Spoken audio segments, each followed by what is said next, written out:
The phone shattered the silence. At 2:47 a.m. Marcus Ghost Wheeler grabbed at heart already pounding. His sister's voice, the sister who vanished 3 years ago, cut through static like shivered glass. Marcus, if I don't make it through tonight, take my twins. Promise me. Gunshots exploded through the speaker. A baby screamed. Then nothing but dead air. Ghost was already pulling on his boots. Hands shaking, mind racing. His sister was alive. She had children and someone was trying to kill her. Before we continue this incredible story, tell us where in the world are you watching from? Drop your city in the comments. And if these stories move you, please subscribe and stay with us until the very end. The phone hit the floor. Ghost stood frozen. His breath caught somewhere between his chest and throat. 3 years. 3 years of silence, of wondering, of assuming the worst. And now Sarah's voice echoed in his skull, a gunshot that wouldn't fade. Take my twins. And he grabbed his keys, fingers fumbling. His hands hadn't shaken like this since Afghanistan. Since the day he watched his best friend die in his arms, and swore he'd never feel that helpless again. The holly roared to life beneath him. Cold night air slapped his face as he tore down the empty highway, replaying those words over and over. She was alive. She had children. Someone was hunting her. His phone buzzed. Unknown number. Don't come looking, Marcus. A man's voice. Smooth, controlled. Your sister made her choice. Walk away while you still can. Ghost's jaw tightened. Who is this? Someone who knows exactly where you are right now. Someone who knows you're riding a 2019 Street Glide, wearing that ridiculous leather jacket with the faded eagle patch. Someone who could end this conversation permanently if he wanted to. Ghost's eyes darted to his mirrors. Nothing but darkness. Here's what's going to happen, the voice continued. You're going to turn around. You're going to forget this phone call ever happened. And you're going to live a long, quiet life pretending your sister never existed. And if I don't, the man laughed softly. Then you'll understand why she's running. And you'll wish you'd listened. The line went dead. Ghost didn't slow down. If anything, he pushed the holly harder, the engine screaming beneath him. Whoever that was, they just made one critical mistake. They'd confirmed Sarah was still alive. The Iron Halo clubhouse sat at the end of a dirt road that hadn't seen maintenance since the Reagan administration.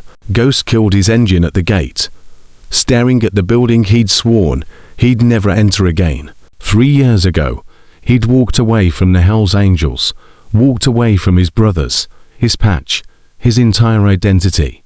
The incident at the warehouse had broken something inside him, the moments when following orders meant watching a man beg for his life. He'd made a choice that night, the wrong choice. Now he needed the very men he'd abandoned. The door swung open before he could knock. Diesel stepped out, older now, grayer, a new scar running from his ear to his chin. His eyes went wide. Ghost, I need to see Preacher. Diesel didn't move. You've got some nerve showing up here after what you did. My sister's in trouble. I got a call 20 minutes ago. Gunshots, babies crying. Then some guy threatens me and tells me to walk away. Something shifted in Diesel's expression. The hostility didn't disappear, but it made room for something else. Curiosity, concern. Sarah, I thought she was dead. So did I. Ghost's voice cracked. She's not, but she will be if I don't find her tonight. Diesel studied him for a long moment, then stepped aside. Preacher's in the back, but I'm warning you, brother, he's not the forgiving type. Neither am I not anymore. The back room smelled like cigars and old leather. Preacher Cole sat behind a desk covered in papers, a bottle of whiskey at his elbow, reading glasses perched on his nose. He'd aged more than 3 years should allow. Hair completely white now, face carved with deep lines that spoke of hard decisions and harder losses. He didn't look up when Ghost entered. Marcus Wheeler, the man who walked away. Preacher, I need you. Preacher's voice cut like a blade. You walked out on your brothers, left us holding the bag on the Martinez situation, cost us to men and nearly cost us our charter. He finally looked up, eyes cold. And now you need something. Ghost forced himself to stay calm. My sister called me tonight. First time in 3 years. She said she has twins. She said someone's trying to kill her. I heard gunshots. Preacher, I heard babies screaming. Preacher's expression didn't change. And I can't do this alone. I need the club. I need my brothers. You don't have brothers here. Not anymore. The words hit harder than Ghost expected. He'd known this wouldn't be easy. He'd prepared himself for anger, for rejection. But hearing it stated so plainly, so finally, it felt like a door slamming shut on his last hope. Then Diesel spoke from the doorway. She married Vincent Crane. Preacher's head snapped toward him. What? Sarah, 3 years ago. She married Vincent Crane, the businessman, the one with the international adoption agency. Something dark crossed Preacher's face. Something Ghost didn't understand. You're sure about that? Diesel nodded. I remember, because Ghost asked me to run a background check on the guy before the wedding. I told him Crane was clean. Ghost stared at both of them. What am I missing? Who is Vincent Crane? Preacher stood slowly, bracing himself against the desk. For the first time, he looked his age. He looked tired. He looked like a man carrying a weight he'd never asked for. 18 months ago, Preacher said quietly, we got a tip about a trafficking operation moving through our territory. Kids mostly being shipped overseas through some kind of adoption scam. He paused, jaw tightening. We tried to track it down. Lost to prospects doing it. The trail went cold. But one name kept coming up. Ghost's blood went cold. Crane. We could never prove it. The man's got connections everywhere. Politicians, law enforcement, maybe even feds. Every time we got close, the evidence disappeared.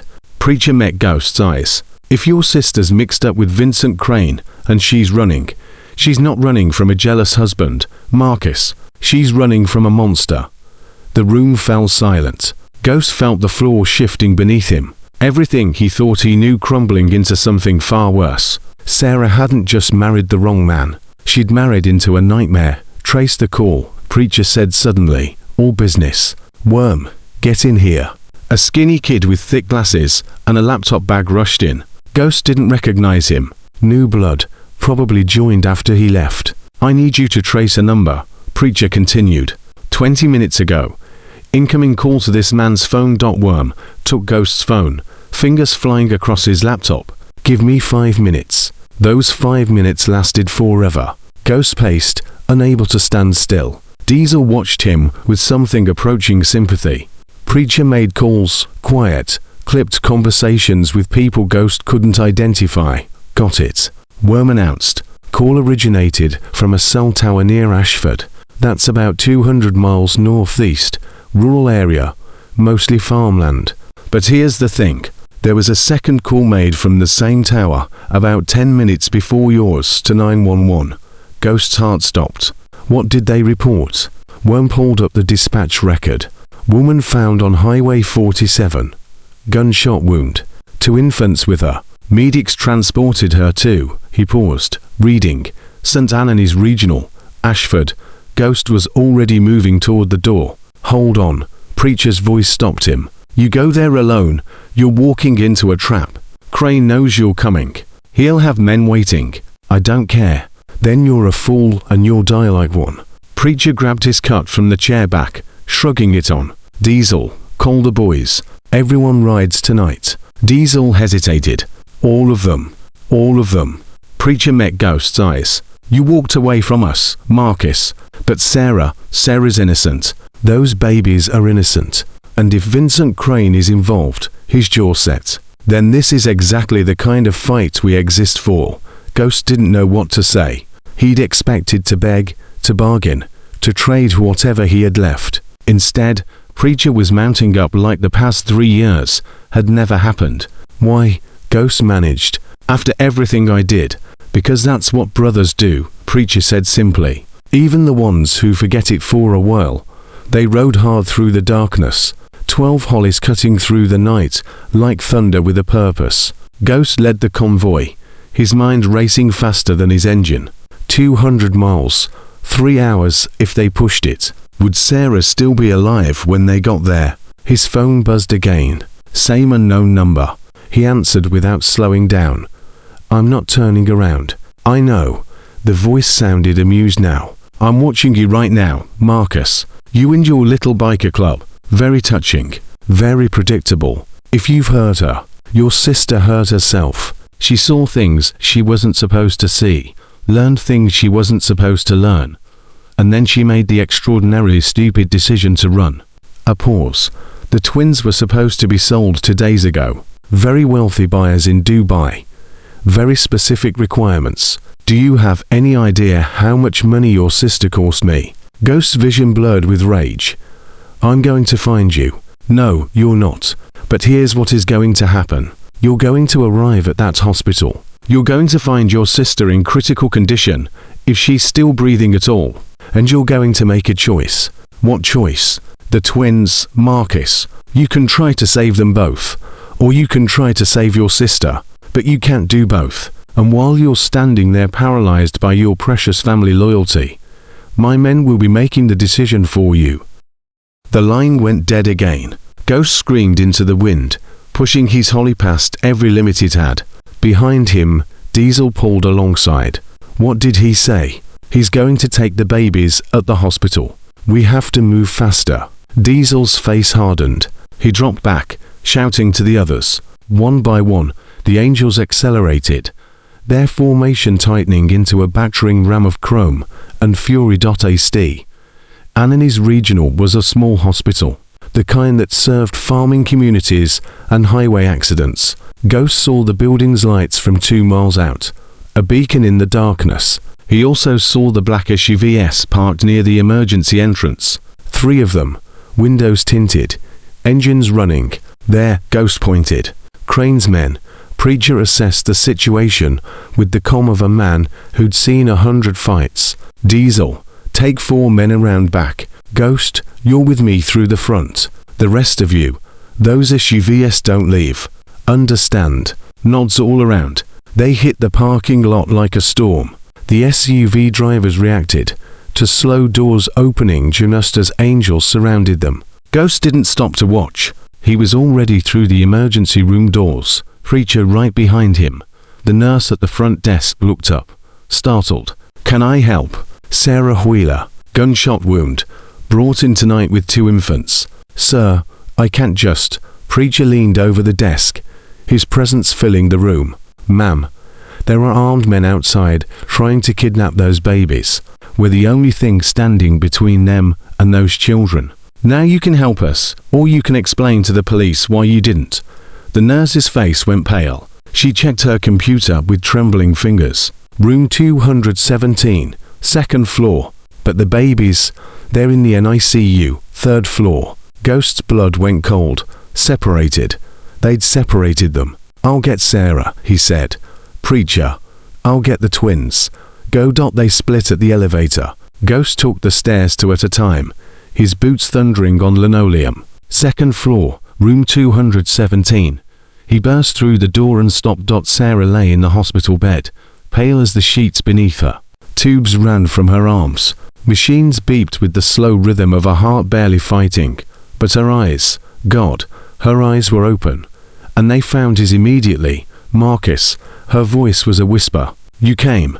He was at her side in 3 steps, grabbing her hand. I'm here. I'm here. Sarah, I've got you. Tears spilled down her cheeks. The twins. Preacher's getting them.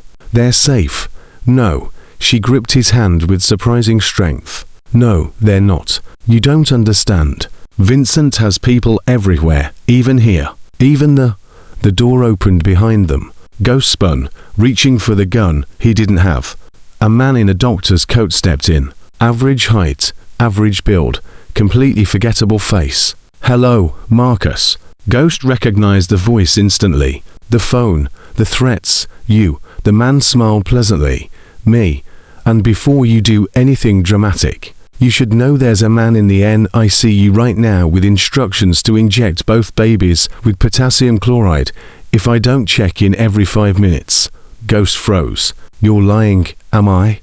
The man checked his watch. 4 minutes 30 seconds now. Tick-tock. Marcus. Tick-tock. Sarah let out a sob. Please, please, they're just babies. They haven't done anything. They're evidence. The man said simply. Evidence of your husband's side business. Evidence that connects him to very powerful people who don't appreciate loose ends. He turned to Ghost. So, here's what's going to happen. You're going to step away from your sister. You're going to walk out of this hospital, and you're going to pretend none of this ever happened.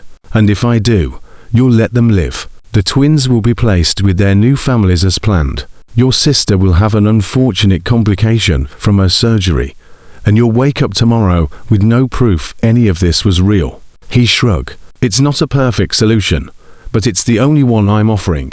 Ghost looked at Sarah, looked at the man, felt the weight of impossible choices crushing his chest. Then he heard it. Distant at first, growing louder. Motorcycles, a lot of them. The man's pleasant expression flickered. He pulled out his phone, dialed, report. A pause. His face changed. What do you mean they're down? All of them. Ghost smiled slowly. You tracked my phone. You knew I was coming. But you forgot something important about the Hells Angels. The man's jaw tightened. We always ride together. The door exploded inward. Diesel came through like a freight train, taking the man down in one brutal motion. Behind him, 2 more angels fanned into the room, securing the corners. Buildings locked down. Diesel reported, zip-tying the man's wrists. Preacher's got the babies. He's got them. Ghost's knees almost buckled. They're safe. Both of them. 2 of Crane's guys tried something on the 3rd floor. They're currently having a very uncomfortable conversation with our medically trained brothers. The man on the floor laughed bitterly. You think this changes anything? Vincent Crane has more resources than you can imagine. More connections. More. Diesel put a boot on his chest. Yeah, we're worrying about that later. Right now, you've got bigger problems. He leaned down. Like the fact that you just threatened to kill babies in front of witnesses. Lots of witnesses in a hospital full of cameras. The color drained from the man's face. Ghost turned back to Sarah. She was crying again, but different now. Relief, hope, things she probably hadn't felt in years. Marcus, I'm so sorry. I should have listened to you. When you told me something was wrong about Vincent, I should have. SH. He squeezed her hand. None of that matters now. What matters is you're alive. The babies are safe, and we're going to get through this together.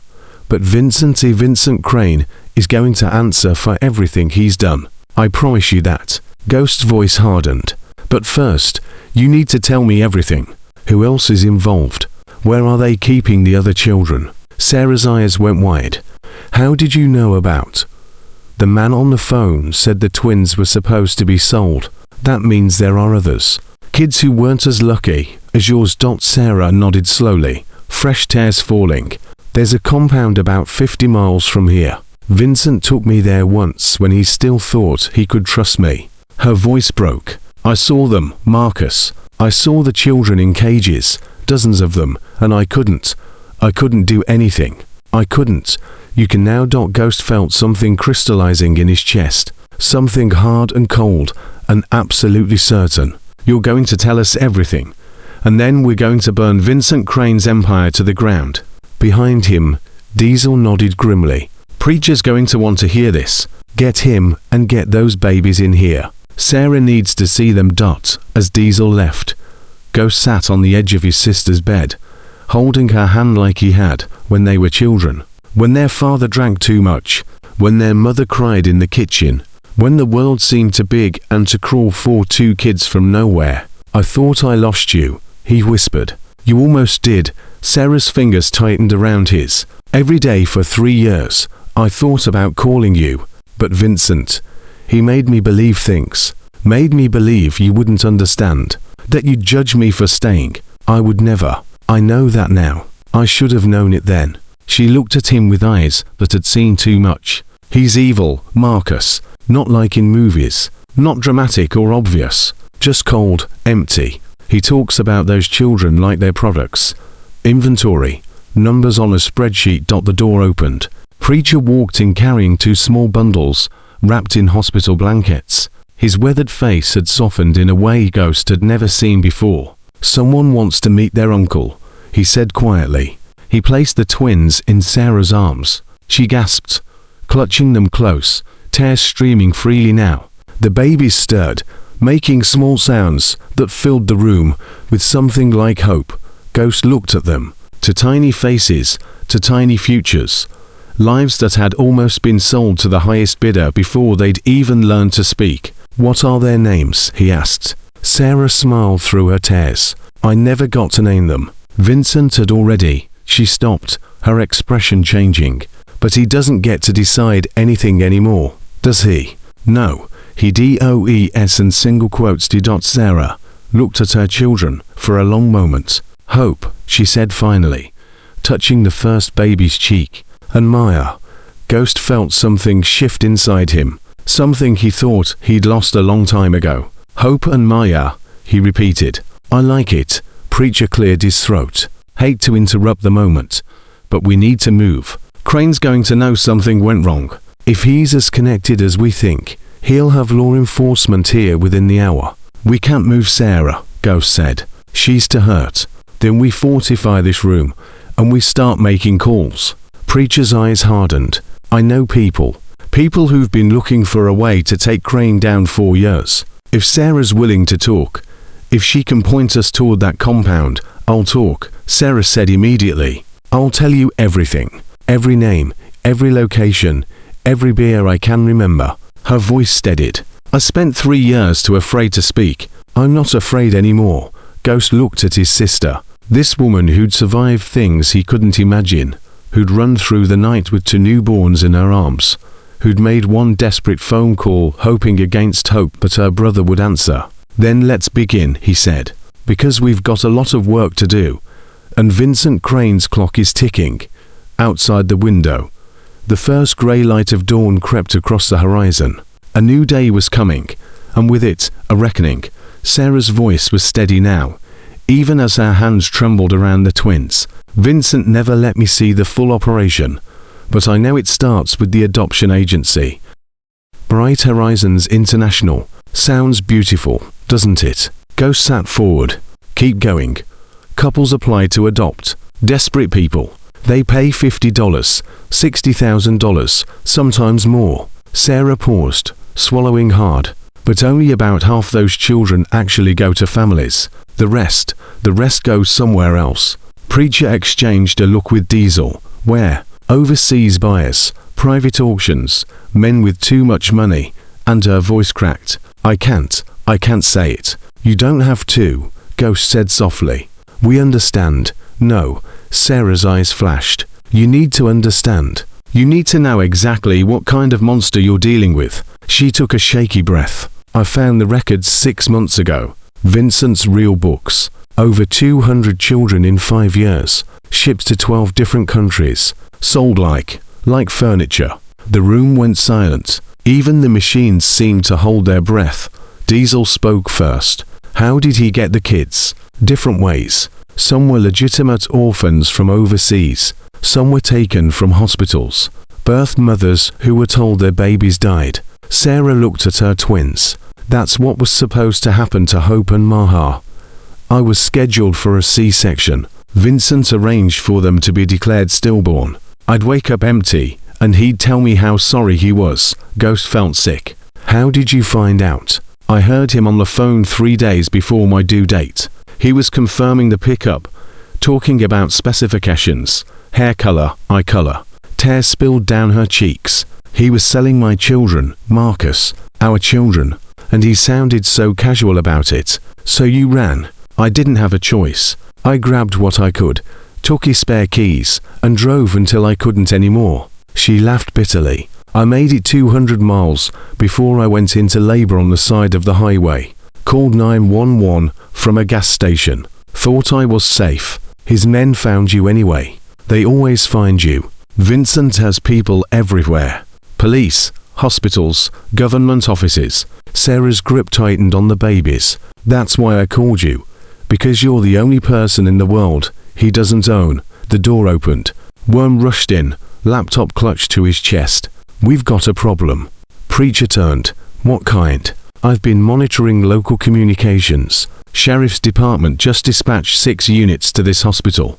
They're claiming there's a hostage situation." Ghost went cold. "Crane's making his move. It gets worse." Worm's face was pale.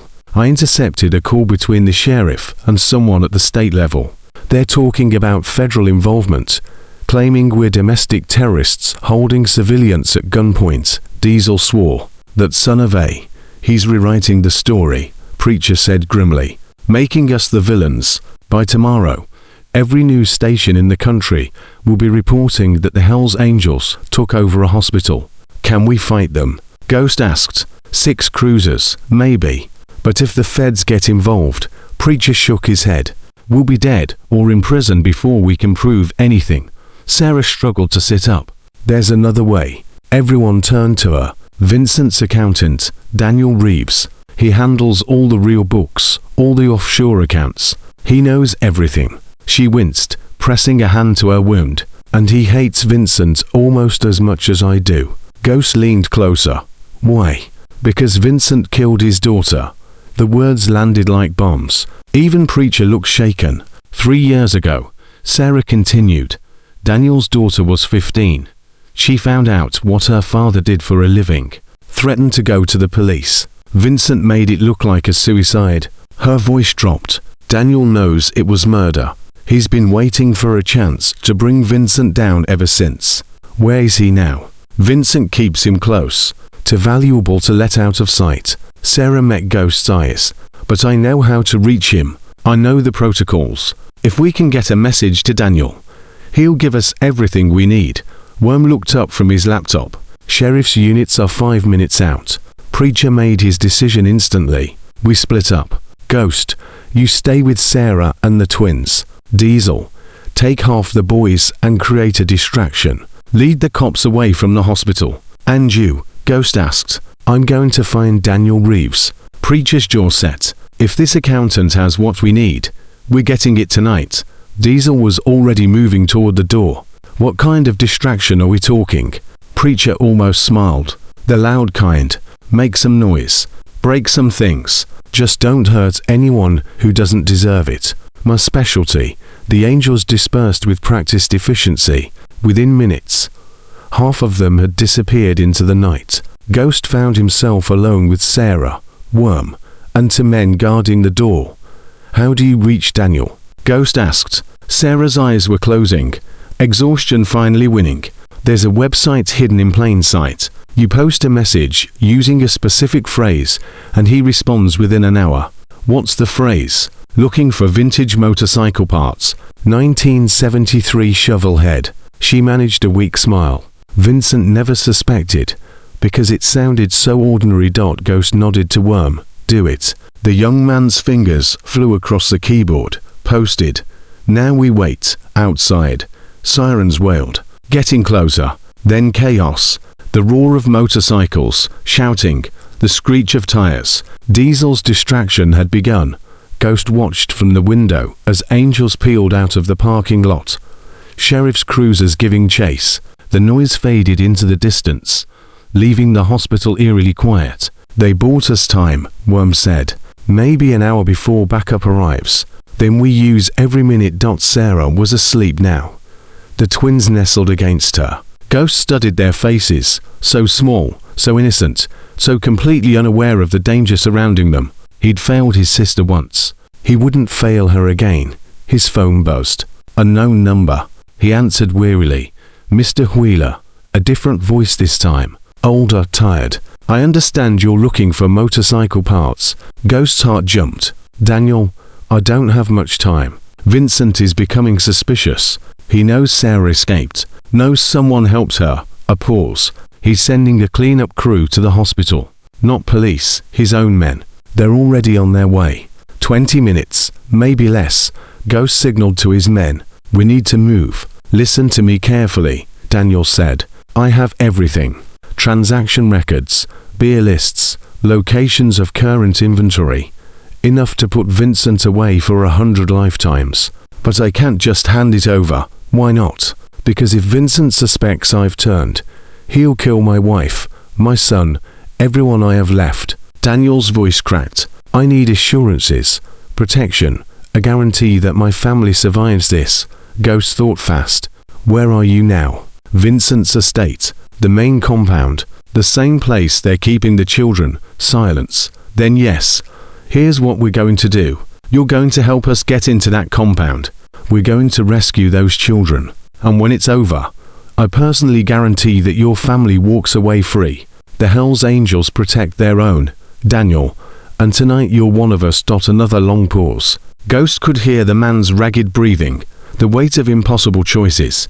There's a service entrance on the north side, unguarded between 2 and 4 a.m. during shift change. I can disable the interior cameras for 15 minutes, no more. That's all we need.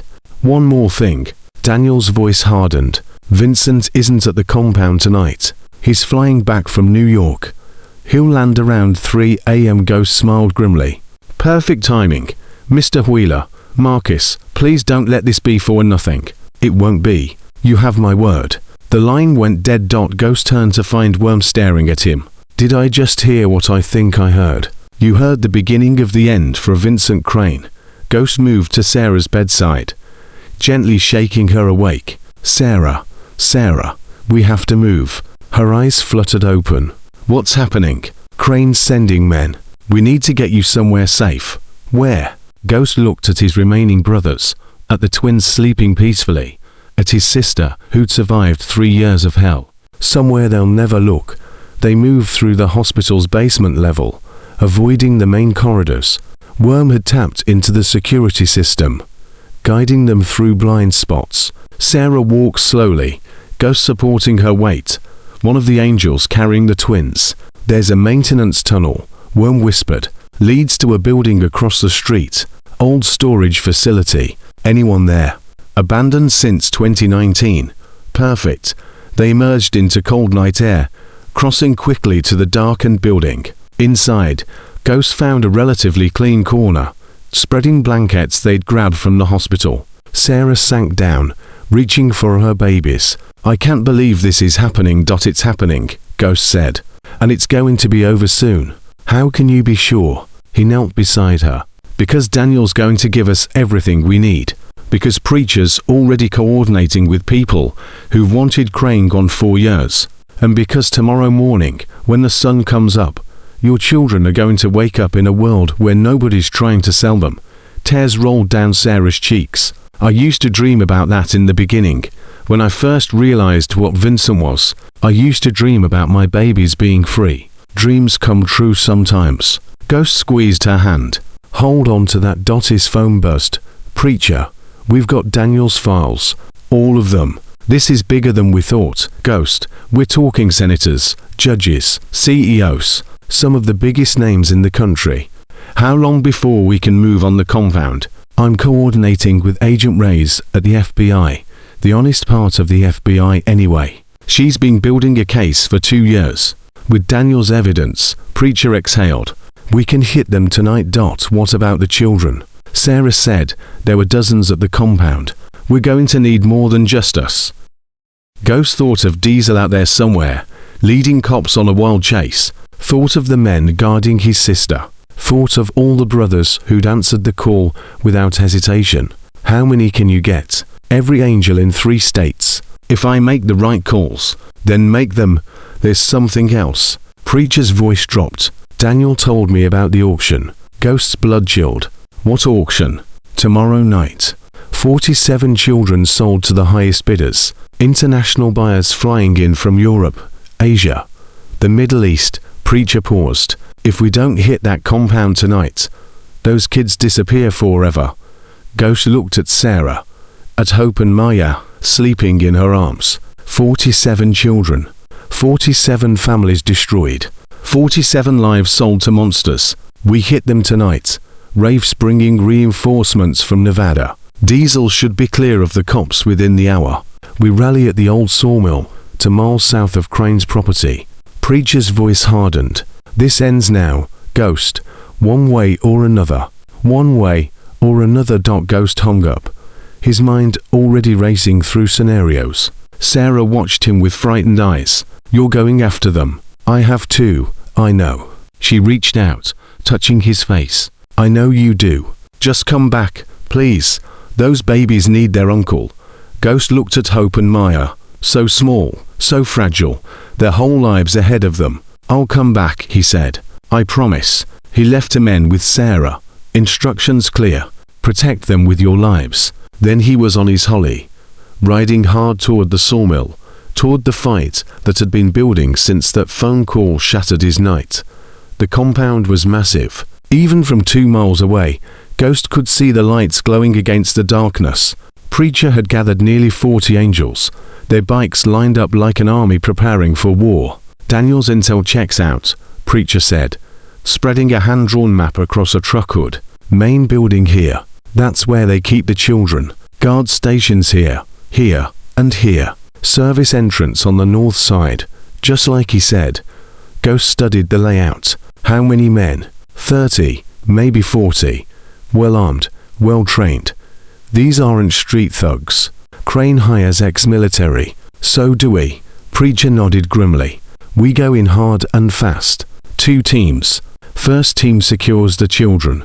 Second team neutralizes the guards and holds the perimeter until the feds arrive.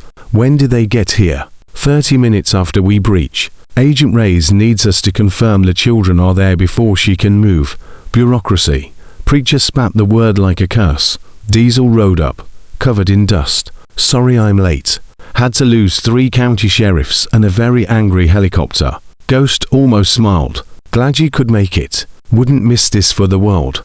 Diesel cracked his knuckles. So, we're really doing this. Taking down Vincent Crane. We're really doing this. The angels gathered around, faces hard with determination. These men had done terrible things in their lives. They'd broken laws, broken bones, broken every rule society tried to impose. But tonight, they were something different. Tonight, they were saviors. Preacher raised his voice. Listen up. In that compound, there are children, babies, kids who've been stolen from their families and caged like animals. Some of you have kids of your own. Some of you were kids in bad situations once. Tonight, we're the ones who answer when nobody else will. Murmurs of agreement rippled through the crowd. We move in 15 minutes. No mercy for the guards. No hesitation. But those children come out safe. Every single one. That's not negotiable. Ghost stepped forward. One more thing. Vincent Crane lands in an hour. If everything goes right, he's walking straight into a trap. If it goes wrong, he paused. Well, then we make sure he doesn't walk anywhere ever again. Engines fired in unison. The sound rolled across the empty fields like thunder before a storm. Ghost mounted his holly, thoughts turning to Sarah, to Hope and Maya, to the 200 children who'd already been lost, and the 47 who still had a chance. Some fights you choose, others choose you. This one had chosen him the moment his phone rang at 2:47 a.m. and he was going to see it through to the end. The convoy moved out, chrome gleaming under starlight. Ahead, the compound waited. Inside those walls, children slept in cages, waiting for someone to save them. Tonight, the Hell's Angels would answer that call. The north fence came into view. Ghost signaled the convoy to halt. Daniel kills the cameras in 3 minutes. Preacher said quietly, "We breach on my mark." Ghost checked his weapon. Diesel did the same. Down the line, 40 men prepared for war. 2 minutes. 1 minute. 30 seconds. Go. They moved like shadows with purpose. The fence gave way without a sound. Ghost slipped through first, weapon raised, heart hammering against his ribs. Behind him, Diesel and 6 others followed in practiced silence. Preacher led the second team toward the east side, their shadows swallowed by darkness. 15 minutes. That's all Daniel could give them before the cameras came back online. Ghost counted his steps. 50 yards to the first building. 20 seconds of exposure. An eternity when you're walking into hell. A guard rounded the corner. Ghost grabbed him before he could shout, one hand over his mouth, the other pressing a blade to his throat. How many children? Ghost whispered. The guard's eyes went wide with terror. How many? 47, the man stammered. Building C, basement level. Where are the other guards? Main house. Waiting for. He stopped. Ghost pressed harder. Waiting for what? The boss. Crane. He's coming tonight. Special inspection before the auction. Ghost's blood ran cold. Daniel said Crane wouldn't arrive until 3 a.m. It was barely past midnight. When? Already here. Landed an hour ago. He's in the main house. A radio crackled on the guard's belt. Team 7 report. Team 7, do you copy? Ghost looked at Diesel. We're made. Diesel muttered. Ghost knocked the guard unconscious and grabbed the radio. Team 7 here. All clear. Static. Then, confirm your position. Team 7, voice authentication required. Damn, preacher, we've got a problem. Ghost spoke into his earpiece. Crane's already here. They know something's wrong, I heard. We're 30 seconds from the children's building. Can you buy us time? Ghost looked at his men. 7 angels against God. Knew how many guards. We'll buy you whatever you need. Then may God have mercy on their souls. Preacher's voice hardened. Because we won't. The alarm split the night like a scream. Floodlights blazed to life. Somewhere in the compound, dogs started barking. So much for stealth, Diesel said, pulling his weapon. Ghost was already moving. Building C. Now, they ran. No point in hiding anymore. The element of surprise was gone, replaced by something just as powerful, pure, savage determination. A guard appeared ahead. Ghost dropped him with one shot. 2 more came from the left. Diesel handled them before Ghost could turn. Keep moving. Building C loomed ahead. A concrete structure with barred windows and a single reinforced door. Preacher's team was already there working on the lock. It's steel-plated. One of them reported. We need explosives. No time. Ghost spotted a maintenance hatch near the foundation. There, basement access. They pried it open, dropping into darkness one by one. The smell hit Ghost immediately. Sweat, fear, and something worse. The stench of children who'd been kept so long in too small a space. Jesus Christ, Diesel breathed. The basement stretched before them, lit by bare bulbs, and there, in row after row of chain-link enclosures, were the children. Dozens of them, some sleeping, some crying, some just staring with eyes that had forgotten how to hope. A little girl, maybe 4 years old, pressed her face against the wire. Are you the good guys? Ghost knelt in front of her. Yeah, sweetheart, we're the good guys. Are you going to take us home? His throat tightened. That's exactly what we're going to do. Preacher was already working on the locks. These are industrial grade. We need bolt cutters. Found some. Diesel grabbed a toolbox from a corner. They must use them for maintenance. The word tasted like poison. Ghost took the cutters and started on the first cage. The lock snapped. The door swung open. A boy, maybe 8, tumbled out and wrapped his arms around Ghost's leg. Thank you, thank you, thank you. It's okay. You're safe now. You're safe. One by one, they freed the children. 47 in total, just as the guard had said. Ages ranging from infants to early teens. All terrified, all grateful, all alive. We need to move them out, Preacher said. The feds are 20 minutes away. There's a loading dock on the south side. Daniel's voice crackled through Ghost's earpiece. It's clear. I made sure of it. Copy that. Ghost turned to his men. Form a perimeter. We're walking these kids out of here. They started moving. Children clustered between angels like precious cargo. The older ones helped carry the younger. A teenage girl held an infant she'd apparently been caring for since they were both taken. What's your name? Ghost asked her. Maria. This is Lily. They took her from a hospital in Phoenix. How long have you been here? 7 months. Her voice was steady, far too adult for her years. I stopped counting after the first auction, when they separated me from my brother. Ghost felt something crack inside him. Your brother. They sold him. I don't know where. We're going to find him. I promise. She looked at him with eyes that had learned not to trust promises. That's what they all say. I'm not them. They merged into the night. The loading dock just ahead. For a moment, Ghost allowed himself to hope. The children were safe. The feds were coming. It was almost over. Then the shots started. Contact, east side. Guards poured from the main house, weapons blazing. Angels returned fire. But they were exposed, caught in the open with children between them. Get them down. Ghost screamed. The kids dropped, some crying, some eerily silent. Maria threw herself over Lily, shielding the infant with her body. We need cover, Diesel shouted. The trucks. Preacher pointed to a row of transport vehicles near the dock. Get them behind the trucks. They moved in chaos, carrying children, dragging them, doing whatever it took to get them out of the line of fire. Bullets tore through the night. Someone screamed. Ghost looked back to see one of his brothers fall, clutching his shoulder. Bulldogs hit. Keep moving. Keep them moving. They reached the trucks, piling children into the cargo areas, using the vehicles as shields. The gunfire intensified, then suddenly stopped. A voice echoed across the compound, amplified by speakers. Mr. Wheeler. Ghost's jaw tightened. I know you can hear me. I must say I'm impressed. Breaking into my compound, freeing my inventory. It takes a certain kind of audacity. Vincent Crane. But here's the thing about audacity, Mr. Wheeler.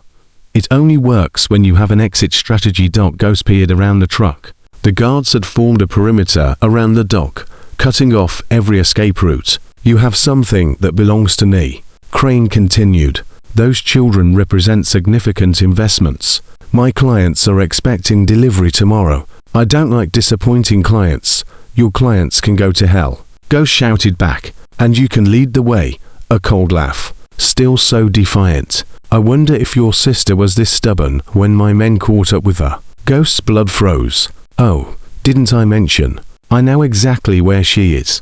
That abandoned building across from the hospital. Very clever, hiding in plain sight. But not clever enough. Ghost grabbed his phone, dialing frantically. No answer. He tried again. Nothing. If you've heard her. She's fine for now. The twins, too. Lovely children. I imagine they'll fetch a premium price given their unique story. Crane's voice hardened. Here's my offer. You have exactly 5 minutes to surrender yourself and release my property. Do that and your sister lives. Refuse and she watches her babies die before she does. The line went dead. Ghost stood frozen, his mind racing. Sarah, Hope, Maya. Crane had them. Crane had them all. What do we do? Diesel asked. Ghost looked at the children huddled behind the trucks. 47 souls counting on him. Then he thought of 2 tiny faces. His sister's desperate eyes. The promise he'd made. Worm. He spoke into his earpiece. Tell me you're still with my sister. Static. Then, Ghost. They came out of nowhere. 6 men, heavily armed. We tried to fight, but... Are they alive? A pause that lasted forever. Yes, they're alive. Crane's men took them. But they're alive. Ghost exhaled. Still breathing. Still a chance. Where did they take them? I don't know. They put them in a helicopter. I managed to tag one of the vehicles before they knocked me out. Worm coughed. Trackers still active. They're heading northwest toward the compound. Ghost finished. He's bringing them here. Why would he do that? Insurance. He knows we won't leave without them. Preacher appeared at his side. Ghost, we can't wait. The feds are 15 minutes out. If we're still here when they arrive. I know. So what's the call? Ghost looked at the children. At his brothers. At the sky where a helicopter was probably carrying his family to their doom. He made his decision. Diesel. Take half the men. Get these kids to the rally point. The feds will meet you there. And you. I'm staying. Crane wants me. He's going to get me. That's suicide. Maybe. Ghost checked his weapon. But I'm not leaving my sister. I'm not leaving those babies. Preacher stepped forward. Then you're not going alone. Preacher, shut up. The old man's eyes were fierce. I told you before. That's what brothers do. Even the stubborn ones, who don't know when to ask for help. Diesel nodded slowly. I'll get the kids out. But I'm coming back. You hear me? Don't you dare die before I get back. Wouldn't dream of it. The angels split up. Diesel led the children toward the south gate, away from Crane's men. Ghost, Preacher, and 8 others melted into the shadows, working their way toward the main house. The helicopter should land in about 10 minutes. Worm reported through the earpiece. Helipads on the roof of the main building. Then that's where we're going. They moved fast, using the chaos of the firefighters' cover.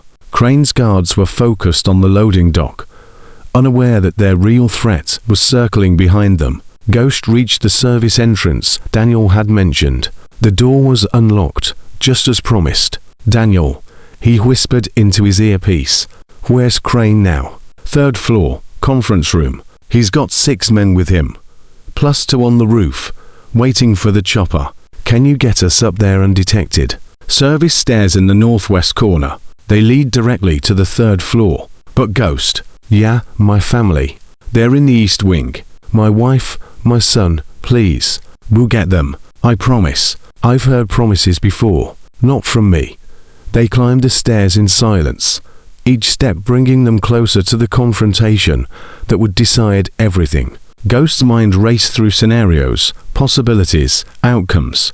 Most of them ended badly, but some didn't, and some was enough. 3rd floor. The conference room was just ahead. Ghost could hear voices, Crane's smooth tones, the murmur of his men, the occasional burst of radio chatter. He signaled to Preacher. 2 teams. Hit them from both sides. They positioned themselves outside the doors. Ghost counted down on his fingers. 3, 2, 1. The doors exploded inward. Ghost took out 2 guards before they could react. Preacher handled a 3rd. The room erupted in chaos, shouting, gunfire, the crash of overturned furniture. And there, in the center of it all, stood Vincent Crane. He was smaller than Ghost expected. Average height, average build, wearing a tailored suit that probably cost more than most people's cars. But his eyes were cold as marble, empty as a predator that had never learned fear. Mr. Wheeler, Crane didn't even flinch as bullets flew around him. I was hoping we'd meet in person. Ghost aimed at his chest.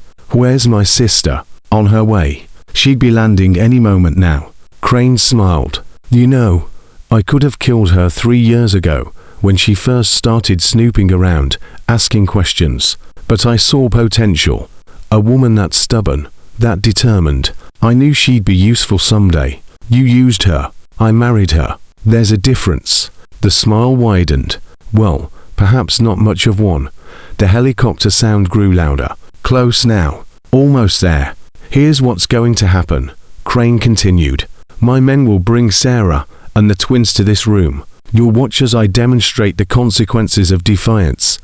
And then you'll spend your remaining hours understanding exactly what kind of man you challenged. Ghost's finger tightened on the trigger. Go ahead, Crane said. Shoot me. My men have orders. If I die, Sarah dies. The twins die. Every child you just freed dies. He spread his hands. I've planned for every contingency. Mr. Wheeler. That's why I'm standing here in a $1,000 suit, and you're standing there covered in blood and desperation. The helicopter touched down above them. Footsteps on the roof. Voices. Oh, Crane's eyes gleamed. Right on schedule. The door opened.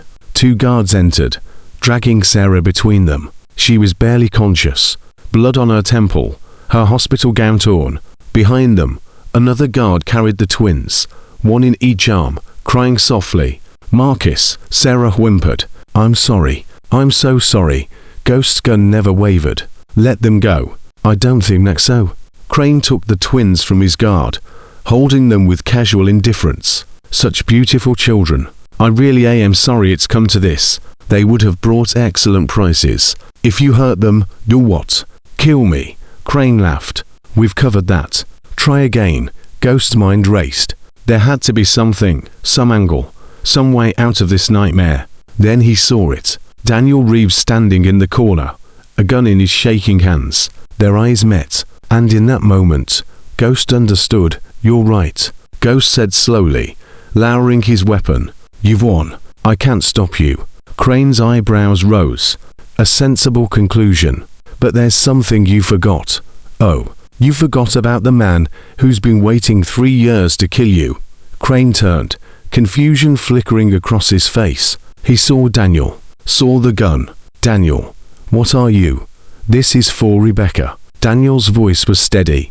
For my daughter. For every child you ever sold. The shot echoed through the room at thunder. Crane staggered back, eyes wide with disbelief. He looked down at his chest, at the blood spreading across his $1,000 suit. You can't. I just did. Crane fell. The twins tumbled from his arms. Ghost dove, catching them before they hit the floor. Sarah screamed, and then everything happened at once.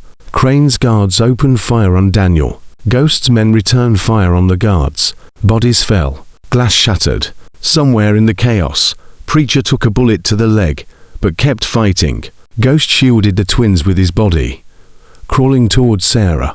"I've got them. I've got them." She reached for him, for her children, tears streaming down her face. Marcus, a guard appeared above them. Gun raised. The shot came from behind. The guard dropped. Diesel stood in the doorway, weapons smoking. "Told you I'd be back." The remaining guards surrendered within minutes. They were outgunned, outmaneuvered, and their boss was bleeding out on the floor. The fight left them all at once, like air from a punctured tire. Ghost knelt beside Sarah, placing the twins in her arms. They were crying, terrified, but unharmed, alive. "It's over," he whispered. "It's finally over." Sarah clutched her children, sobbing. "Is he? Is Vincent?" Ghost looked at Crane's body. Daniel stood over it, gun still in his hand, face blank with shock. "Yeah, he's gone. Good." Sarah's voice was raw. "Good." Sirens in the distance. The feds finally arriving. Ghost hoped they'd brought enough vehicles. There were a lot of children to save, a lot of monsters to arrest, a lot of stories to tell. Preacher limped over, blood soaking through a makeshift bandage on his thigh. Daniel's family being extracted now. Diesel reported. East Wing was clear, and the children, already at the rally point. "Feds are setting up a command center," Ghost nodded, exhaustion hitting him all at once. He'd been running on adrenaline 4 hours. Now that it was fading, every wound, every bruise, every moment of terror came crashing down. But his sister was alive, the twins were safe, and Vincent Crane would never hurt anyone again. Daniel dropped his gun, sinking to his knees. "I killed him. You saved us," Ghost said. "You saved all of us. I thought it would feel different." Daniel's voice was hollow. "I thought I'd feel relieved, happy, something. That comes later." Ghost put a hand on his shoulder. "Right now, just breathe." The doors burst open. FBI agents poured in, weapons drawn, hands where we can see them. Ghost raised his hands slowly. "Agent Reyes, we've been waiting for you." A woman stepped forward, badge gleaming. "Marcus Wheeler, that's me." She looked around the room, at the bodies, the blood. The man who'd built an empire on stolen children now lying dead in his own conference room. "Hell of a mess," she said. Ghost managed a tired smile. "You should see the basement." The night was far from over. There were statements to give, children to reunite, evidence to process. But as Ghost watched Sarah being loaded into an ambulance, the twins tucked safely against her chest, he felt something he hadn't felt in a long time.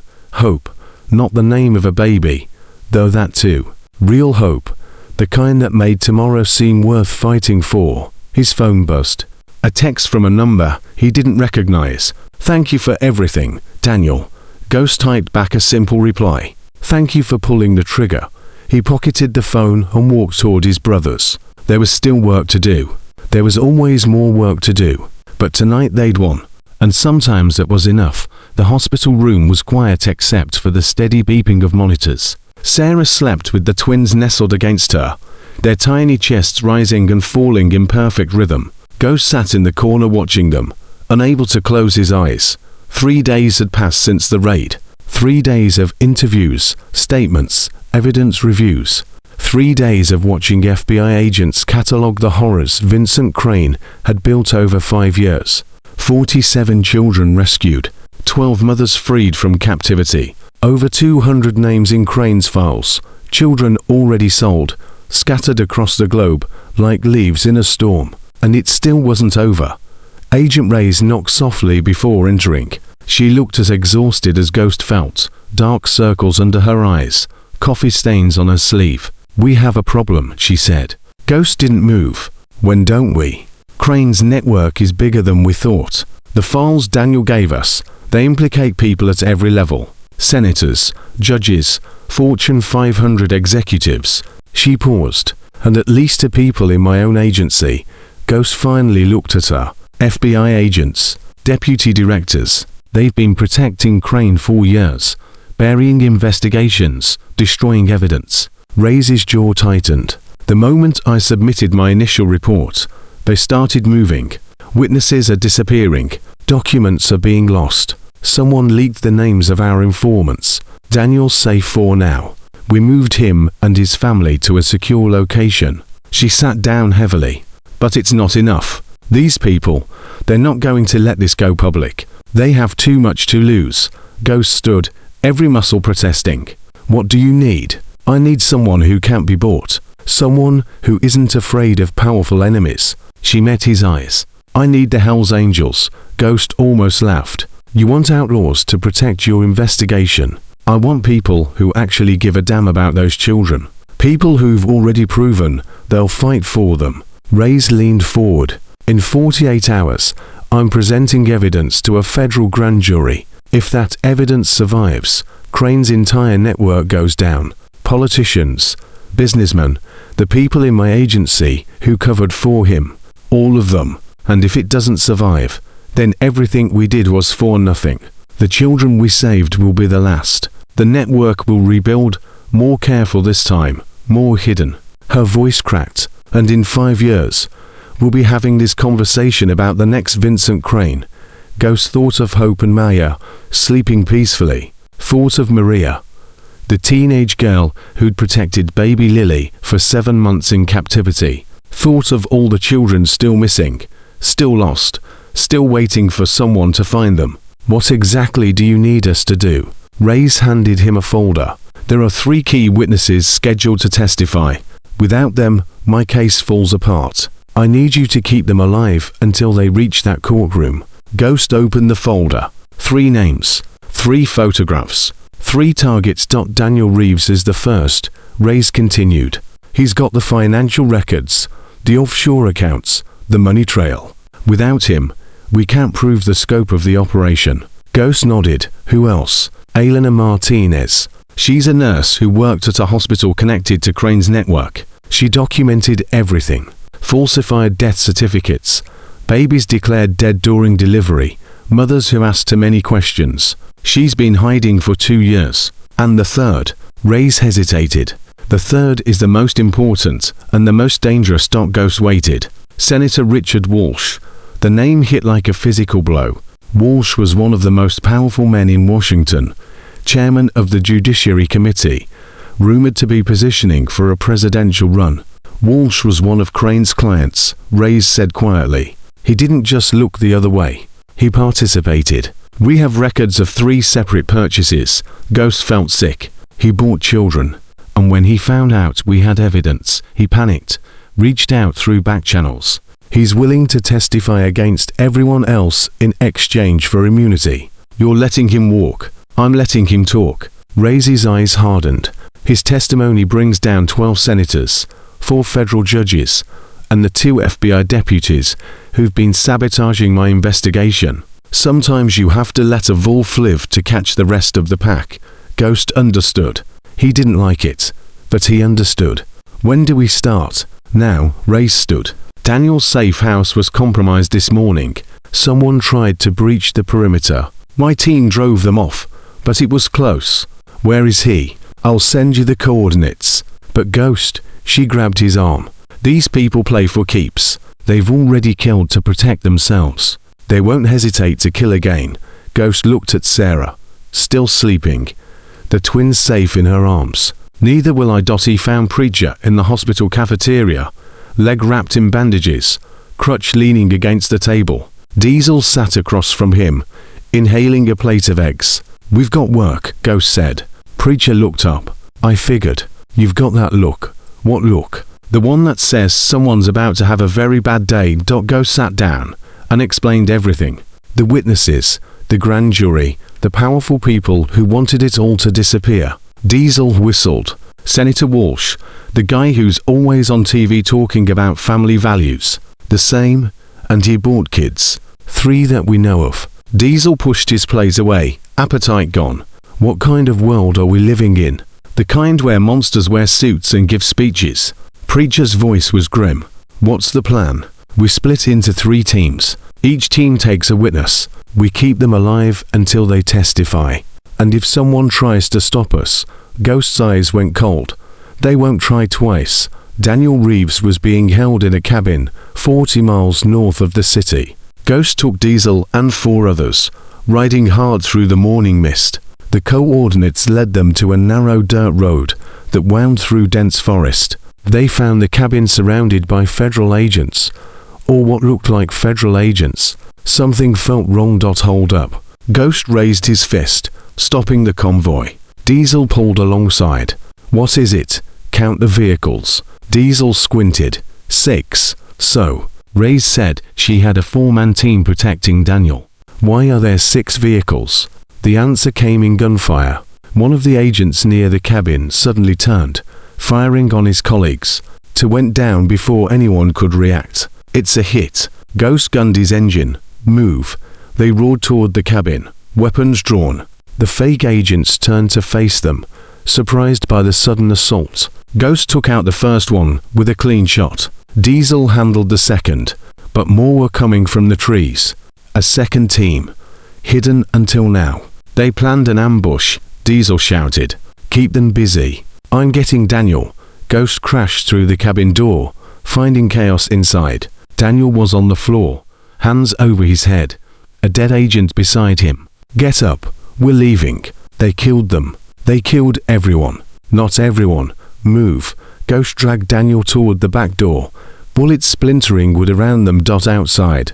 The angels were holding their ground, but they were outnumbered. Preacher, I need extraction. North side of the cabin. Copy. 2 minutes. 2 minutes might as well be 2 hours. Ghost found a window, broke through it, and pulled Daniel into the forest. They ran, branches tearing at their clothes, breath burning in their lungs, behind them shouting, footsteps getting closer. I can't. Daniel stumbled. I can't keep going. You can and you will. Ghost hauled him upright. Your wife, your son, they need you to survive this. Now move. They burst into a clearing. A motorcycle waited. Diesels, abandoned when the shooting started. Get on. Ghost kicked the engine to life, and they tore through the forest, weaving between trees, the sounds of pursuit fading behind them. His earpiece crackled. Ghost, we've got them contained. To down on our side, but we're holding. Fall back to the rally point. I've got Daniel. Copy that. They rode for 20 minutes before Ghost felt safe enough to stop. Daniel collapsed against a tree, gasping for breath. They found me. They found me so fast. Someone talked. Ghost checked his phone. 3 missed calls from Reyes. Someone on the inside. What do we do now? We keep moving, and we figure out who sold you out. His phone buzzed again. Reyes. Ghost, where are you? Safe for now. Your protection detail was compromised. I know. I just got word. Her voice was tight with anger. It was one of mine. An agent named Porter. He's been feeding information to Walsh's people for months. Walsh, I thought he was cooperating. So did I. A pause. Ghost, I think Walsh is playing both sides. He says he wants to testify, but he's also protecting himself. If Daniel dies, there's no financial evidence. Walsh can claim he was set up. Ghost's jaw tightened. Where's Walsh now? Secure location in the city. My most trusted people. Are you sure they're trustworthy? Silence. Then, I'm not sure of anything anymore. Then let me handle it. Ghost, you wanted someone who couldn't be bought. Someone who'd fight for those children. Well, that's me. And right now, the best way to protect them is to make sure every single witness survives to testify. Reyes exhaled. What do you need? Elena Martinez. Where is she? St. Catherine's Hospital. She's been hiding there for 2 months, working under a fake name. Send me the details. And Reyes. Yat, find Porter. Make sure he doesn't warn anyone else. Already on it. Ghost ended the call and looked at Daniel.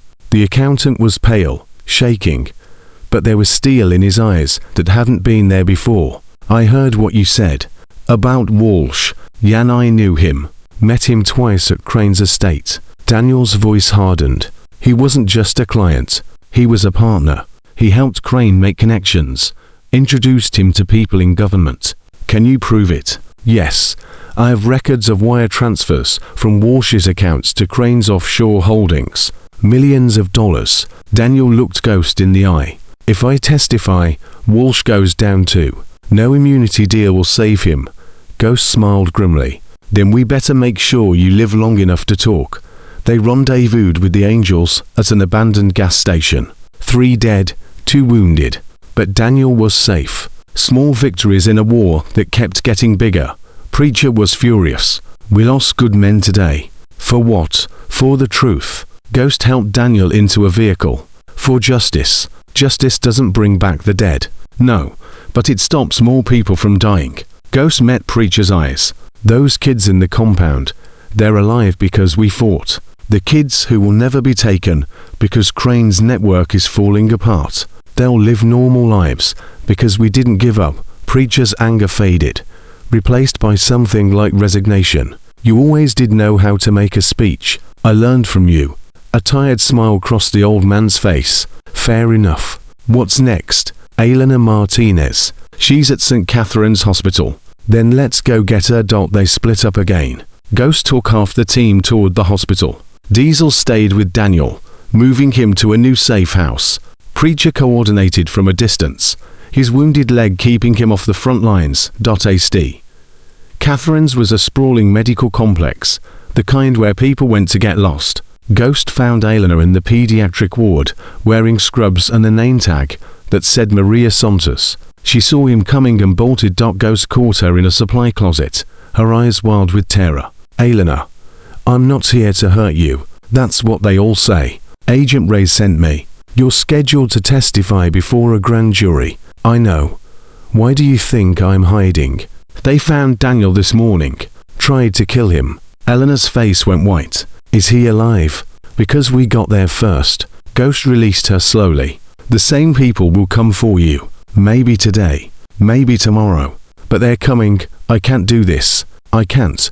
You're the only one who can prove what happened to those babies. The mothers who were told their children died. The nurses who forged documents. Without your testimony, those women will never know the truth. Eleanor's hands were shaking. I have nightmares. Every night I see their faces. The mothers. The way they looked when they were told their babies didn't make it. Tears streamed down her cheeks. I could have stopped it. I could have said something. You're saying something now. Too late. It's too late. Ghost grabbed her shoulders. It's not too late for the mothers who are still searching. It's not too late for the children who might be found. It's not too late for you to make this right. She stared at him for a long moment. Fear battling with something else. Determination. Guilt. The desperate need for redemption. Okay. She whispered. Okay. They were halfway to the exit when Ghost's phone buzzed. Diesel. We've got a problem. Senator Walsh just held a press conference. Ghost's blood ran cold. What kind of press conference? The kind where he announced that he's being framed by a violent motorcycle gang working with corrupt FBI agents. He's calling for an investigation into Agent Ray's son of A. It gets worse. He named you specifically. Your picture is on every news channel. They're calling you a domestic terrorist. Ghost looked at Elena, at the angels waiting outside, at everything he'd sacrificed to get this far. Walsh had played them, used them, let them do the hard work of destroying Crane's operation. And now he was positioning himself as the hero who exposed the real criminals. What do we do? Elena asked. Ghost's jaw tightened. We go get the senator, and we make him tell the truth. How? Ghost smiled, but there was no warmth in it. By reminding him what happens to men who break promises to the Hell's Angels. His phone buzzed again. Preacher, I saw the news. Walsh just signed his own death warrant. I know. What's the play? Ghost thought of Sarah and the twins, of the 47 children they'd saved, of Maria who'd protected baby Lily for 7 months, of every mother who'd been told her baby was dead. We finish this, he said. Tonight. How? Walsh thinks he's untouchable. He thinks his money and his connections will protect him. Ghost's voice hardened. He's wrong. The feds will be watching him. I'm counting on it. You have a plan. I always have a plan. Ghost looked at Elena, at the hospital full of innocent people, at the sky darkening toward evening. Call everyone. Every angel we've got. This ends now. He hung up and turned to Elena. I need you to do something for me. Anything. I need you to call Senator Walsh. Tell him you want to make a deal. Eleanor's eyes widened. What kind of deal? The kind where you meet him in person tonight, just the two of you. He'll never agree to that. He will if you offer him the one thing he wants more than anything. What's that? Ghost smiled. Proof that he was set up. Fake evidence implicating Daniel Reeves as the real mastermind.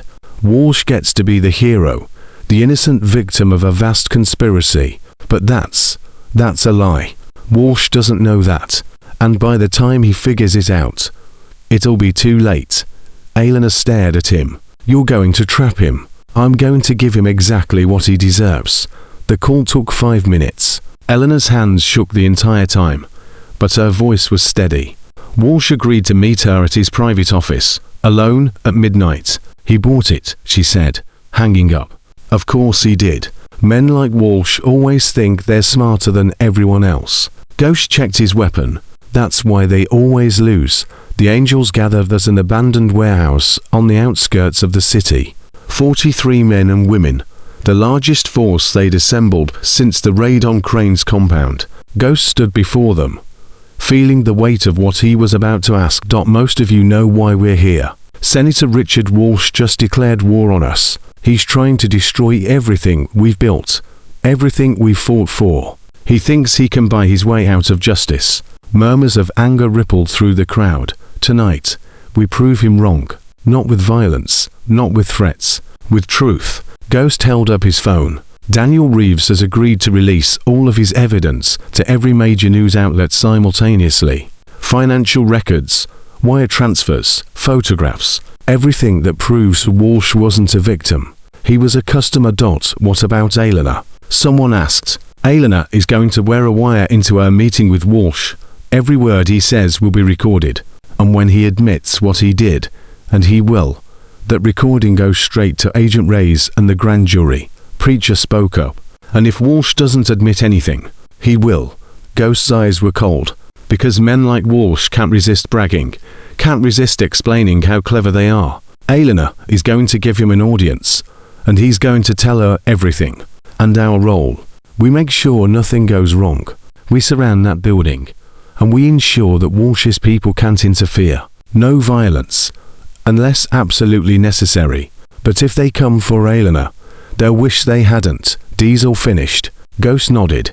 Exactly. The warehouse fell silent. 43 angels waiting for the order that would change everything. For 3 years, I walked away from this life. I thought I could leave it behind. Pretend I was someone else. Ghost's voice dropped. But some things you can't run from. Some fights find you whether you want them or not. He looked at his brothers, his family. Those children in Crane's compound. They were somebody's kids, somebody's future. And men like Walsh treated them like products to be bought and sold. His fist clenched. Tonight we send a message, not just to Walsh, to everyone who thinks they can hurt the innocent and get away with it. He raised his voice. Tonight the Hell's Angels ride. Not for money, not for territory, for justice. Are you with me? The roar that answered him shook the walls. Midnight approached. The angels surrounded Walsh's office building, invisible in the darkness, waiting for the signal that would bring everything crashing down. Inside, Eleanor walked toward her destiny, and Ghost watched, knowing that the next few hours would determine whether justice prevailed or whether power and money won again. His phone buzzed. Eleanor's voice, barely a whisper. I'm going in.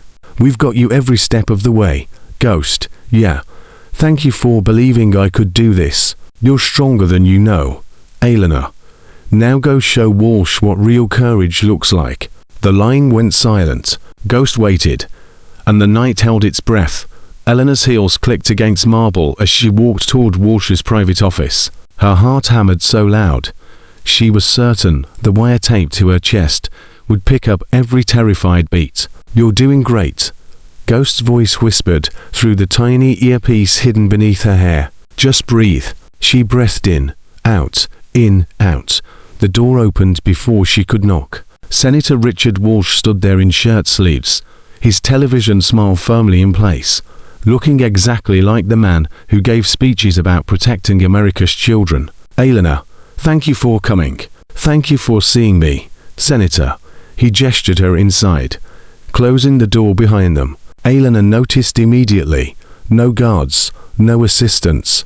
Walsh wanted this conversation private. Good.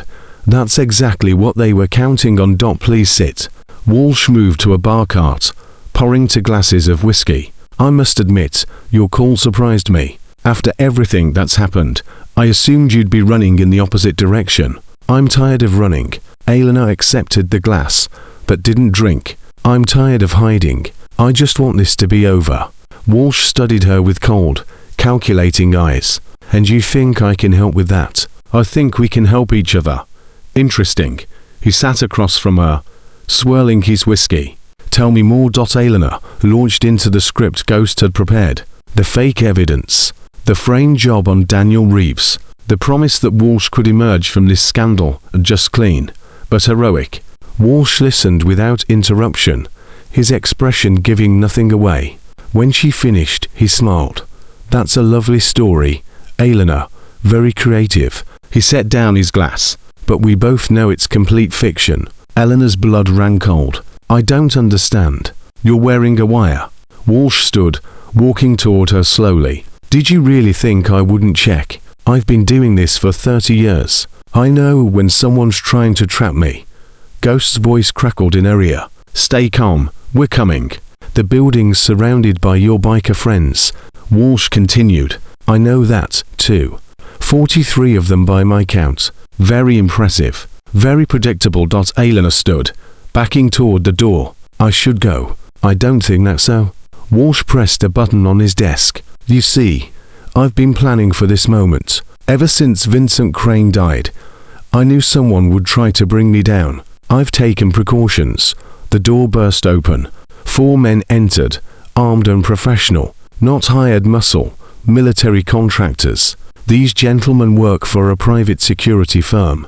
Off the books, of course. They're going to escort you to a location where we can have a more thorough conversation. Eleanor's hands were shaking. You can't do this. People know I'm here. People know you came to meet me. They don't know what happened afterward. Walsh shrugged. Perhaps you'll have an accident. Perhaps you'll simply disappear. Either way, you won't be testifying before any grand jury. Ghost, Elena whispered. I'm coming, his voice answered. Hold on, Walsh frowned. Who are you talking to? The window exploded. Ghost came through like a demon born of glass and fury, tackling the nearest guard before he could react. Diesel followed a heartbeat later, taking out a second, the remaining to open fire. But the angels were already moving. Ghost rolled behind Walsh's desk, returning shots. Diesel dove for cover, dragging Elena with him. Get her out, Ghost shouted. Working on it. Walsh scrambled for a hidden door behind his bookshelf. Ghost saw him moving and made a split-second decision. The Senator or Elena? He chose Elena. Go, I've got her. Diesel pulled Elena toward the broken window as Ghost provided cover. The guards fell back, outmaneuvered, outgunned. But Walsh was gone. He's running. Elena screamed. There's a passage. Leads to the parking garage. Ghost didn't hesitate. He sprinted for the hidden door, crashing through it into a narrow corridor. Ahead, Walsh's footsteps echoed against concrete. Preacher, Walsh is heading for the garage. West exit. Copy. Unmoving, Ghost ran faster, closing the distance. Walsh was in good shape for a man his age, but fear could only carry him so far. The corridor opened into a stairwell, and Ghost caught a glimpse of the Senator to floors below. You can't run forever. Walsh, watch me. The garage door slammed open. Ghost burst through to find Walsh climbing into a black SUV, engine already running. Then Preacher appeared. The old man stepped out of the shadows, shotgun leveled at the windshield. Behind him, 6 angels blocked every exit. Going somewhere, Senator. Walsh froze, hand on the door. I'd recommend getting out of the vehicle, Preacher said calmly. Otherwise, my trigger finger might get twitchy. Old age, you understand. Slowly, Walsh emerged. His television smile was gone, replaced by something ugly, desperate, real. Do you have any idea who I am? What I can do to you? I know exactly who you are. Ghost walked toward him, breathing hard. You're a man who bought children, who helped build an empire on stolen lives, who smiled for cameras while innocence suffered. You can't prove any of that. Can't I? Ghost pulled out his phone, hitting play on the recording. Walsh's voice filled the garage, clear as day. You're wearing a wire. Did you really think I wouldn't check? Walsh's face went pale. That won't hold up in court. Maybe not. But the financial records will. The photographs will. The testimony of every person you ever threatened or bribed or hurt. Ghost stepped closer. The grand jury convenes in 6 hours, Senator, and every piece of evidence Daniel Reeves collected is being delivered to them right now. You're bluffing, am I? Ghost smiled coldly. Check your phone. I'm sure it's blowing up right about now. Walsh's hand trembled as he pulled out his device. His face went from pale to ashen as he scrolled through the notifications. This can't, you can't, we can, we did. Ghost grabbed Walsh by the collar, pulling him close. You thought you were untouchable. You thought money and power would protect you forever. But here's the thing about men like you, Senator. You always forget that there are people in this world who can't be bought, can't be intimidated, can't be stopped. Walsh's eyes darted around, looking for escape. There was none. What do you want? Money. I have money. Protection. I can make calls. I want you to testify. Ghost's voice dropped to a whisper. I want you to walk into that courtroom and tell the truth. Every name, every transaction, every child you helped sell, all of it. They'll kill me, maybe. Or maybe you'll spend the rest of your life in a cell, protected by the federal government, knowing that every day you wake up is a day those children get justice. Ghost released him, stepping back. Your choice, Senator. Die a monster, or live long enough to become something slightly less pathetic. Walsh stared at him for a long moment. The fight seemed to drain out of him all at once, leaving behind a hollow shell of the man who'd given speeches and shaken hands and smiled for photographs. I'll testify, he whispered. I'll tell them everything. Ghost nodded to Preacher. Call Ray's. Tell her we're bringing him in. The sun was rising by the time they reached the federal courthouse. Ray's met them at the entrance. Flanked by agents she personally trusted. Senator Walsh, her voice was ice. Welcome to accountability. Walsh said nothing as they led him inside. Ghost watched until the doors closed, then finally allowed himself to breathe. It's over, Diesel said, appearing at his side. Almost. Ghost pulled out his phone.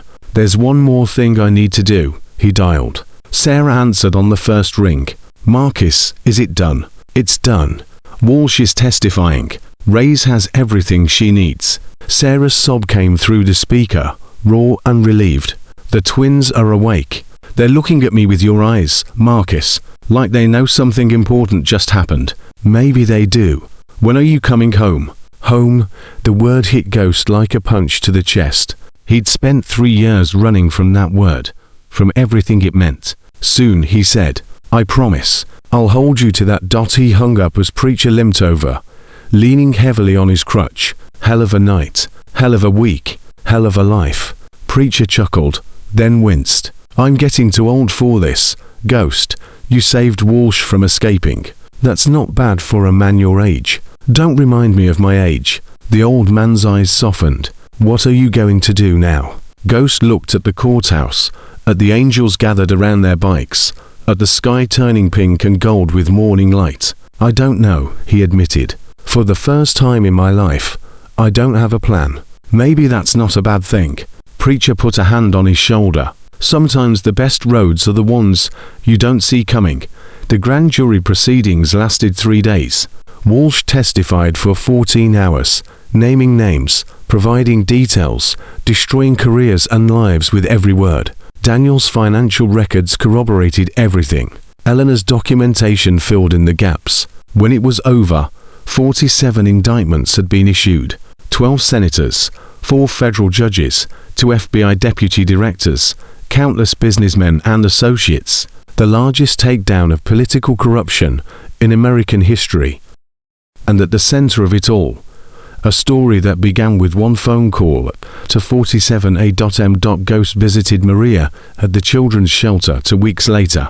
The teenage girl who'd protected baby Lily for 7 months in captivity was finally starting to smile again.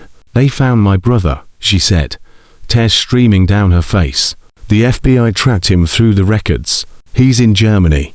A family there adopted him, and they want to send him back. They didn't know. They didn't know where he came from." Ghost felt his throat tighten. "That's wonderful, Maria. They're calling us survivors on the news. They're calling the angels heroes." She looked at him with eyes that had seen too much but still believed in something. "Are you heroes?" Ghost thought about the question, really thought about it. "No," he said finally. "We're just people who decided that some things are worth fighting for. That's all anyone can be." Maria nodded slowly. "I want to be like that when I grow up.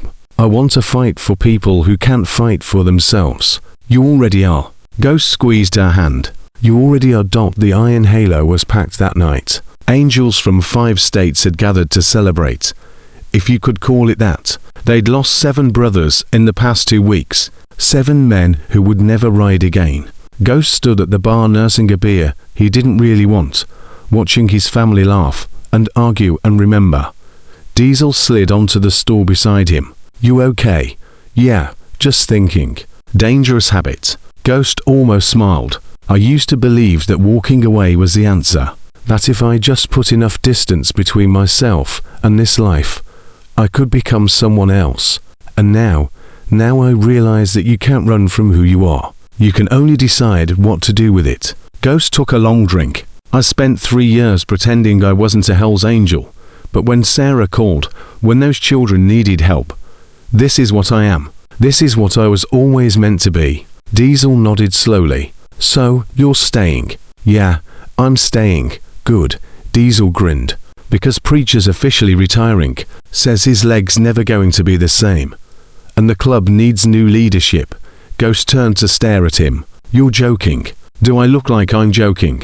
Diesel gestured toward the back room. "They're voting right now. Your name's the only one on the ballot. I didn't ask for this.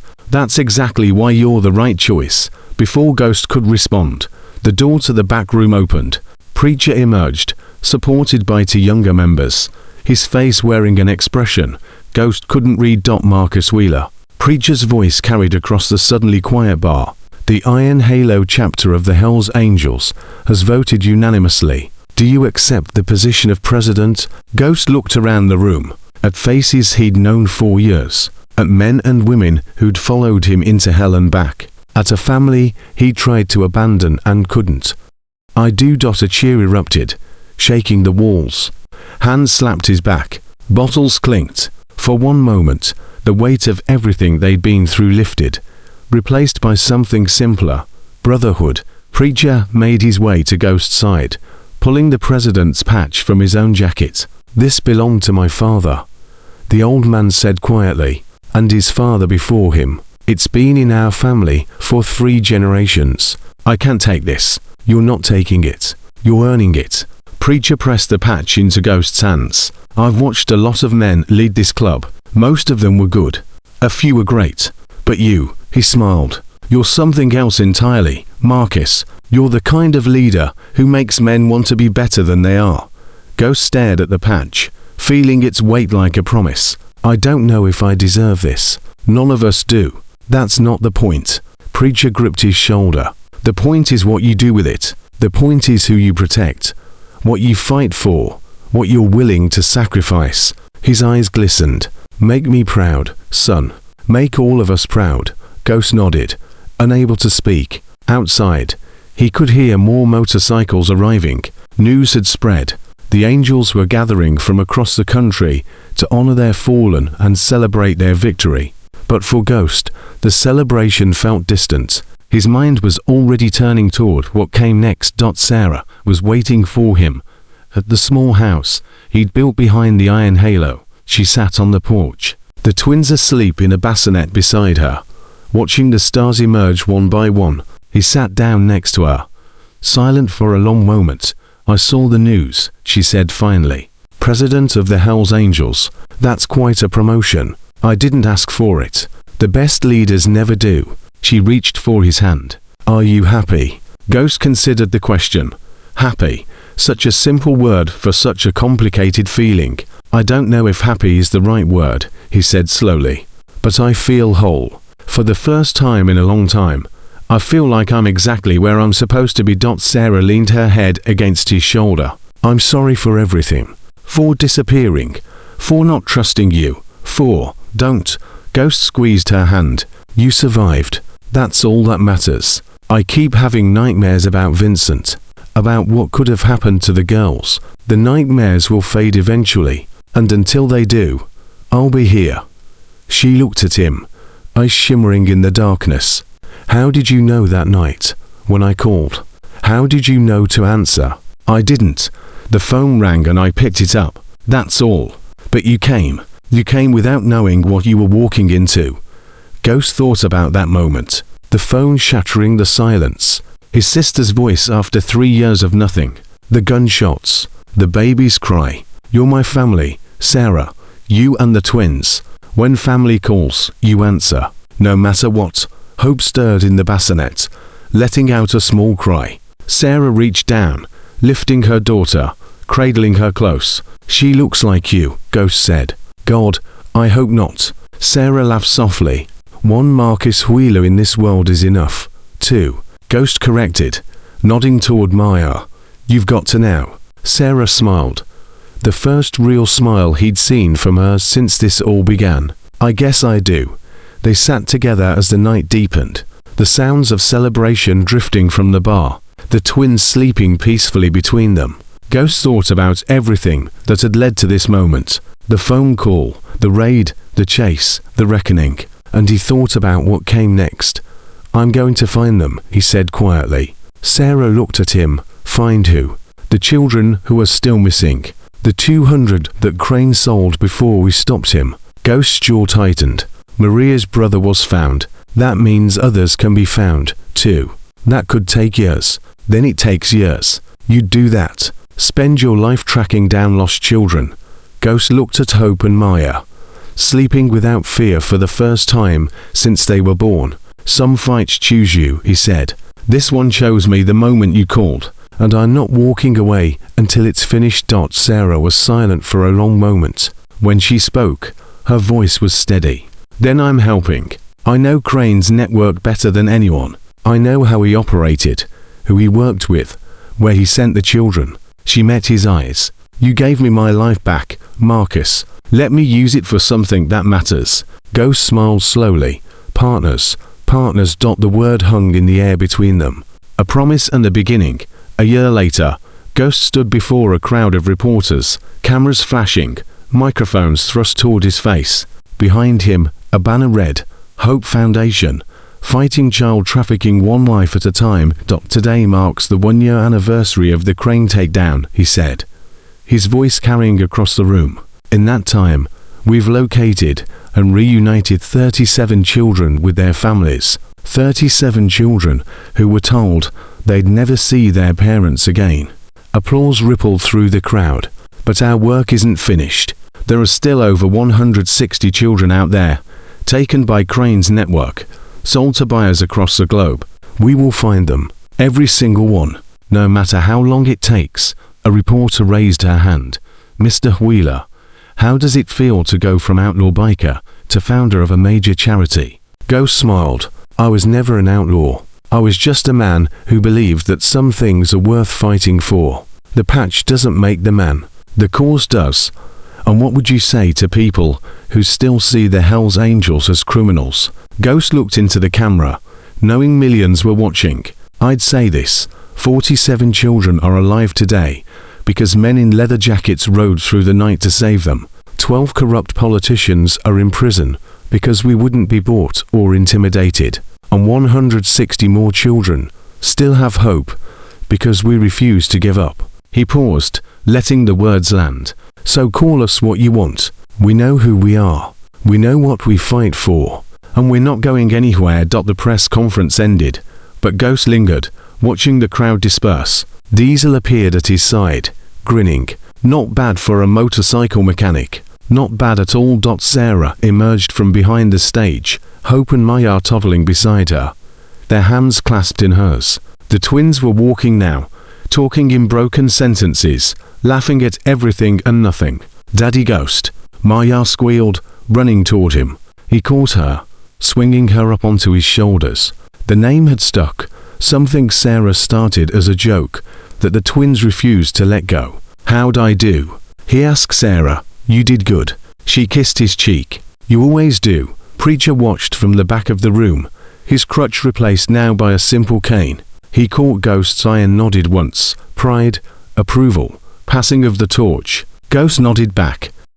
That night he rode alone through the empty streets, the wind against his face, the engine humming beneath him. He thought about the phone call that started everything, about the woman who'd stumbled into his life with 2 babies in her arms, about the choice he'd made to answer when everything in him screamed to stay away. Some men spent their whole lives searching for purpose. Ghost had found his in the space between one heartbeat and the next, in the voice of a sister he thought he'd lost, in the cry of children who needed someone to fight for them. He rode until the sun rose, painting the horizon in shades of gold and pink. Then he turned toward home, toward Sarah and the twins, toward the family he had found when he stopped running from himself. The road stretched out before him, endless and full of possibility.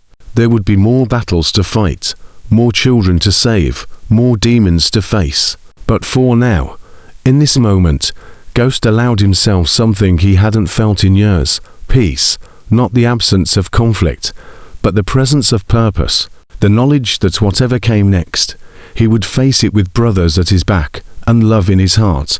Marcus Ghost Wheeler had answered one phone call at the dead of night, and in doing so, he'd found everything he never knew he was looking for. The twins were waiting for him when he got home, their faces pressed against the window, watching for his headlights. Sarah stood behind them, coffee in hand, smile on her face. He parked his Holly and walked toward them, toward his future, toward the life that began when he stopped running and started fighting. And somewhere in the distance, he could have sworn he heard the rumble of engines, his brothers, riding with him in spirit, reminding him that some bonds were stronger than blood, some bonds were forged in fire, and they lasted forever.